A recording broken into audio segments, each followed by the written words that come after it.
Good morning मेरे class 10th के प्यारे बगो लोग, कैसे हैं आप लोग। आशा करते हैं कि आप लोग ठीक होंगे और मन लगा के पढ़ाई कर रहे होंगे। तो बगो लोग, आज हम लोग सीखने वाले हैं 2026 के बीबीडी गाइड से सिविक्स का चैप्टर नंबर 4, जिसका नाम है लोकतंत्र की उपलब्धियां, है ना, लोकतंत्र की उपलब्धियां। तो ये भी एग्जाम के हिसाब से बहुत इंपॉर्टेंट चैप्टर है। बोलो, इससे भी आपको एग्जाम में 1 से 2 नंबर देखने को मिलेगा एग्जाम में, है ना। तो चलिए क्वेश्चन नंबर फर्स्ट देखते हैं, ध्यान दीजिएगा और कोशिश कीजिए बगोलो, कोशिश कीजिए। कोशिश करने वालों को कभी हार नहीं होती है, तो कोशिश जरूर कीजिए कि खुद से पहले बनाइए। हम बार बार यही बात बोलते आ रहे हैं कि पहले आप खुद से बनाइए, चाहे गलत हो चाहे सही हो, जो भी हो जैसे भी हो, है ना। पहले खुद से बनाइए, उसके बाद जो हम आंसर बताते हैं उससे आप मिलाते चलिए, देखिए आपसे कितना बन पा रहा है। अंदाजा मारिए ना जी, जैसे हो। किताब पहले पढ़ लीजिए, किताब पढ़ने के बाद जब लेसन पढ़ लीजिए उसके बाद मारना चालू कीजिए, देखिए कितना आपसे मरा पाता है ना। उसके बाद हम आंसर तो बताइए देते हैं, तो अच्छे से समझ लीजिएगा उसको, है ना। चलिए क्वेश्चन नंबर फर्स्ट देखिए, कहता है समकालीन विश्व में सरकार का सबसे लोकप्रिय रूप क्या है। समकालीन विश्व में सरकार का सबसे लोकप्रिय रूप क्या है।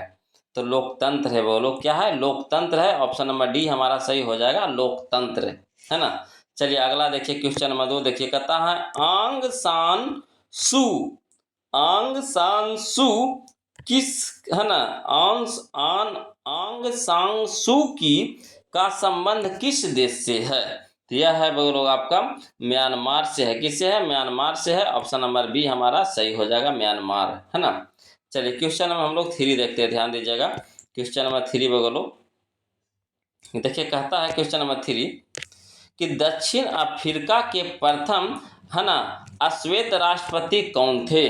दक्षिण अफ्रीका के प्रथम अश्वेत राष्ट्रपति कौन थे। थे वो लोग, है ना, नेल्सन मंडेला, है ना, Nelson Mandela. Option number C हमारा सही हो जाएगा। बोलो नेल्सन मंडेला, है ना। चलिए क्वेश्चन नंबर 4 देखिए, कहता है सरकार का कौन सा प्रकार सबसे अच्छा माना जाता है। सरकार का कौन सा प्रकार सबसे अच्छा माना जाता है। तो देखिए सबसे अच्छा माना जाता है वो लोग लोकतंत्र, है ना। लोकतंत्र को लोग ज़्यादा पसंद करते हैं, अच्छा मानते हैं। ऑप्शन नंबर बी हमारा यहाँ पे सही हो जाएगा। चलिए क्वेश्चन नंबर हम लोग 5 देखते हैं, ध्यान दीजिएगा। कहता लोकतंत्र की उपलब्धियों में सबसे अधिक सहायक क्या है। लोकतंत्र की उपलब्धियों में सबसे अधिक सहायक क्या है। तो सबसे अधिक सहायक आपका है, बोलो विकास है। कौन है, विकास है। ऑप्शन नंबर डी हमारा सही हो जाएगा, विकास। चलिए क्वेश्चन नंबर हम लोग 6 देखते हैं, ध्यान दीजिएगा। क्वेश्चन नंबर 6 कि निम्न में से कौन सी एक बात लोकतांत्रिक व्यवस्थाओं के अनुरूप नहीं है ना। निम्न में से कौन सी एक बात लोकतांत्रिक व्यवस्थाओं के अनुरूप नहीं है। तो यहाँ पे सही ऑप्शन हो जाएगा हमारा, ऑप्शन नंबर सी हो जाएगा, बहुसंख्यकों का शासन, है ना, बहुसंख्यकों का शासन। ऑप्शन नंबर सी हमारा यहाँ पे सही हो जाएगा। चलिए क्वेश्चन नंबर 7 देखते हैं, बोलो ध्यान दीजिएगा। कहता है कि लोकतांत्रिक व्यवस्थाओं ने निम्नांकित किन मुद्दों पर, है ना, मुद्दे पर सफलता पाई है। लोकतांत्रिक व्यवस्थाओं ने निम्नांकित किन मुद्दे पर सफलता पाई है। तो इसका सही ऑप्शन हो जाएगा हमारा, ऑप्शन नंबर ए हो जाएगा, राजनीतिक असमानता को समाप्त कर दिया है। राजनीतिक असमानता को समाप्त कर दिया है। ऑप्शन नंबर ए हमारा यहाँ पे सही हो जाएगा। चलिए क्वेश्चन नंबर हम लोग 8 देखते हैं, बोलो ध्यान दीजिएगा। देखिएगा बोलो क्वेश्चन नंबर 8 देखिएगा, कहता भारत में किस तरह के लोकतंत्र की व्यवस्था की गई है। भारत में किस तरह के लोकतंत्र की व्यवस्था की गई है। तो की गई है, बोलो अप्रत्यक्ष, है ना, अप्रत्यक्ष लोकतंत्र की व्यवस्था की गई है। ऑप्शन नंबर बी हमारा सही हो जाएगा, अप्रत्यक्ष। चलिए क्वेश्चन नंबर 9 देखिए, कहता लोकतांत्रिक व्यवस्था के राजनीति और सामाजिक असमानताओं के बारे में किए गए अध्ययन बताते हैं कि, क्या बताते हैं बोलो। इसका सही ऑप्शन हो जाएगा हमारा पहले ऑप्शन नंबर ए हो जाएगा। देखिए कहता है लोकतंत्र और विकास साथ ही चलते हैं। लोकतंत्र और विकास साथ ही चलते हैं। ऑप्शन नंबर ए हमारा यहाँ पे सही हो जाएगा, है ना। चलिए क्वेश्चन नंबर हम लोग 10 देखते हैं, ध्यान दीजिएगा। क्वेश्चन नंबर 10 कहता है, क्वेश्चन नंबर 10 कि इनमें कौन सा तत्व लोकतंत्र की स्थापना में बाधक है। इनमें कौन सा तत्व लोकतंत्र की स्थापना में बाधक है। तो आपका बोलो अशिक्षा है ना, अशिक्षा लोकतंत्र की स्थापना में बाधक है। बोलो ऑप्शन नंबर सी हमारा सही हो जाएगा, अशिक्षा। चलिए क्वेश्चन नंबर 11 देखिए, कहता है किस देश के राष्ट्रवादी नेता है ना आंग सांग सू की को 15 वर्षों से है ना नजरबंद कर रखा गया है ना, 15 वर्षों से नजरबंद कर रखा गया। तो यहाँ पे सही ऑप्शन हो जाएगा हमारा ऑप्शन नंबर बी हो जाएगा, म्यांमार है ना, म्यांमार। ऑप्शन नंबर बी हमारा सही हो जाएगा। चलिए क्वेश्चन नंबर 12 देखिए, बोलो कहता लोकतंत्र क्या है। लोकतंत्र क्या है। तो लोकतंत्र एक सामाजिक व्यवस्था है। बोलो ऑप्शन नंबर बी हमारा सही हो जाएगा, एक समाज कहते हैं एक राजनीतिक व्यवस्था है ना, एक राजनीतिक व्यवस्था है। चलिए क्वेश्चन नंबर हम लोग अब 13 देखते हैं, ध्यान दीजिएगा। क्वेश्चन नंबर 13 कहता है, क्वेश्चन नंबर 13 बोलो कि लोकतंत्र में फैसले लिए जाते हैं। लोकतंत्र में फैसले लिए जाते हैं है ना, कैसे बोलो। तो सामूहिक सहमति से है ना, सामूहिक सहमति से। ऑप्शन नंबर सी हमारा सही हो जाएगा, सामूहिक सहमति से। चलिए क्वेश्चन नंबर 14 देखें, कहता किस सरकार में चुनाव नियत रूप से होते हैं। किस सरकार में चुनाव नियमित रूप से होते हैं, किस सरकार में। तो होता है वो लोग लोकतंत्र है ना, लोकतंत्र सरकार में चुनाव नियमित रूप से होते हैं, लोकतंत्र। ऑप्शन नंबर ए हमारा यहाँ पे सही हो जाएगा। चलिए क्वेश्चन नंबर 15 देखिए, कहता किस सरकार में फैसले लेने में विलम्ब होता है। किस सरकार में फैसले लेने में विलम्ब होता है।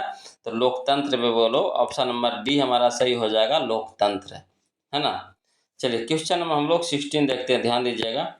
कहता है क्वेश्चन नंबर 16 कि लोकतंत्र में सरकारें किसके प्रति उत्तरदायी होती है।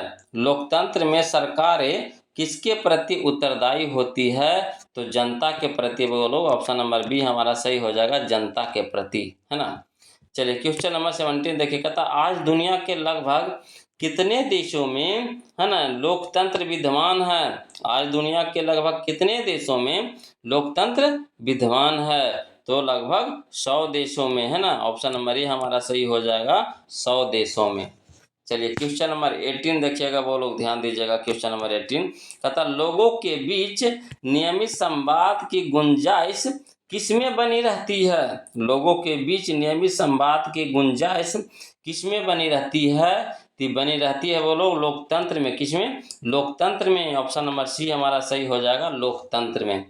चलिए क्वेश्चन नंबर हम लोग 19 देखते हैं। कहता है क्वेश्चन नंबर 19 कि विश्व में कौन सी शासन व्यवस्था को सबसे अच्छा माना जाता है। विश्व में कौन सी शासन व्यवस्था को सबसे अच्छा माना जाता है। तो लोकतंत्र को बोलो। ऑप्शन नंबर सी हमारा सही हो जाएगा, लोकतंत्र। चलिए क्वेश्चन नंबर 20 देखिए, कहता निम्न में कौन सा कारक लोकतांत्रिक शासन व्यवस्थाओं के अनुरूप है। तो यहाँ पे हो जाएगा हमारा सही ऑप्शन। देखिए यहाँ पे सही ऑप्शन हो जाएगा, यहाँ देखिए विविधता में सामंजस्य, ये भी सही है। उत्तरदायी शासन व्यवस्था, ये भी सही है। लोगों का शासन, ये भी सही है, ना कह सकते हैं इनमें से सभी हो जाएगा। ऑप्शन नंबर डी हमारा सही हो जाएगा। चलिए क्वेश्चन नंबर 21 देखिए, कहता है किस सरकार के कार्यों का मूल्यांकन जनता भय के कारण नहीं करती है ना, जनता भय के कारण नहीं करती है। तो तानाशाहों का है ना, तानाशाहों का। ऑप्शन नंबर ए हमारा सही हो जाएगा, तानाशाहों का। चलिए क्वेश्चन नंबर 22 देखते हैं। बोलो कहता है क्वेश्चन नंबर 22 कि निम्नांकित किस देश में लोकतंत्र की स्थापना अभी तक नहीं हो सकी है। निम्नांकित किस देश में लोकतंत्र की स्थापना अभी तक नहीं हो सकी है। तो म्यांमार में। बोलो ऑप्शन नंबर सी हमारा सही हो जाएगा, म्यांमार में। चलिए क्वेश्चन नंबर 23 देखिए, कहता किस व्यवस्था के फैसलों में व्यक्तिगत पूर्वाग्रहों की अधिकता रहती है। इसका सही ऑप्शन हो जाएगा हमारा ऑप्शन नंबर बी हमारा सही हो जाएगा, गैर लोकतांत्रिक है ना, गैर लोकतांत्रिक। चलिए क्वेश्चन नंबर हम लोग 24 देखते हैं, ध्यान दीजिएगा। क्वेश्चन नंबर 24 कहता है निम्न में कौन सा कारक लोकतंत्र की उपलब्धियों के मार्ग में बाधक है। निम्न में कौन सा कारक लोकतंत्र की उपलब्धियों के मार्ग में बाधक है। तो यहाँ पे हो जाएगा वो लोग हमारा सही ऑप्शन नंबर सी हो जाएगा, आर्थिक असमानता, है ना, आर्थिक असमानता, ऑप्शन नंबर सी हमारा यहाँ पे सही हो जाएगा। चलिए क्वेश्चन नंबर 25 देखिए, बोलो कहता वर्तमान समय में किस शासन व्यवस्था को सर्वाधिक लोकप्रिय माना जाता है। वर्तमान समय में किस शासन व्यवस्था को सर्वाधिक लोकप्रिय माना जाता है। तो माना जाता है वो लोग लोकतंत्र में, है ना। ये ऑप्शन नंबर बी हमारा सही हो जाएगा। ये हमारा लास्ट क्वेश्चन था वो लोग इस चैप्टर का, है ना। 25 को क्वेश्चन दिया था इसमें, है ना। तो कोशिश कीजिए वो लोग खुद से बनाइए, है ना, और जो हम आंसर बताते जाते हैं मिलाते चलिए। लास्ट में कोशिश कीजिए, कमेंट कर दीजिए कि आप कितना नंबर का बना पाए हैं, हमें भी अच्छा लगेगा, है ना, कि वो लोग मेहनत कर रहे हैं। और इसी तरह से वीडियो आपको पर डे मिलते रहेगा वो लोग। और जो वीडियो को लाइक नहीं किए हैं तो बोलना ना पड़े वो लोग, आप लोग खुद से वीडियो को लाइक कर दीजिए। और जो अभी तक चैनल को सब्सक्राइब नहीं किए हैं तो ज़रूर कर लीजिए वो लोग। और मैथ का भी वीडियो हम अपलोड कर दिए हैं, और धीरे धीरे मैथ का वीडियो अपलोड हो रहा है वो लोग, थोड़ा सा लिखने में समय लगता है ना। तो आशा करते हैं कि आपको वीडियो अच्छा लगा होगा, है ना। तो फिर मिलते हैं हम लोग अगले वीडियो में, तब तक के लिए जय हिंद।